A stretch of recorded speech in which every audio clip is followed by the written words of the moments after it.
C'est pourquoi l'homme quittera son père et sa mère, s'attachera à sa femme, et ils deviendront une seule chair.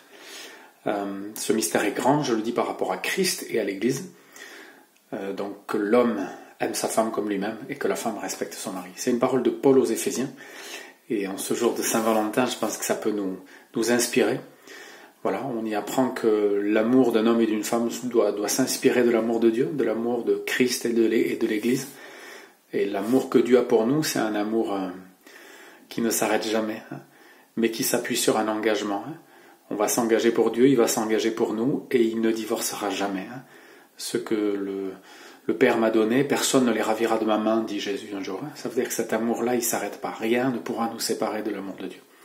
Donc non seulement un homme et une femme qui s'aiment doivent s'inspirer de cet amour que Dieu a pour nous, mais ils doivent aussi, c'est une responsabilité, dégager quelque chose de l'amour de Dieu pour l'humanité.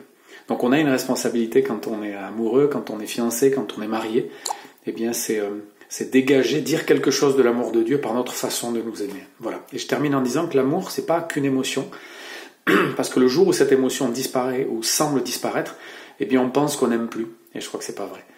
L'amour, c'est un engagement, c'est une alliance. Il y a des moments où il y a des émotions très très fortes, positives, et il y a des moments où les émotions sont très fortes mais négatives. Certains nous disent je ressens plus rien, j'aime plus ma femme ou j'aime plus mon mari, donc je m'en vais, je la quitte, je le quitte.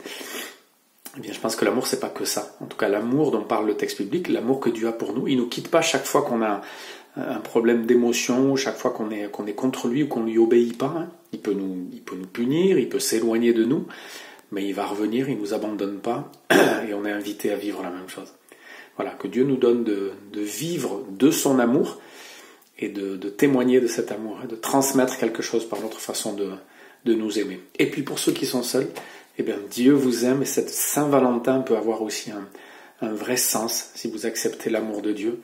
Peut-être que Dieu mettra quelqu'un sur votre route, mais peut-être que dans votre célibat, vous saurez aussi dire l'amour de Dieu par votre façon d'aimer les autres.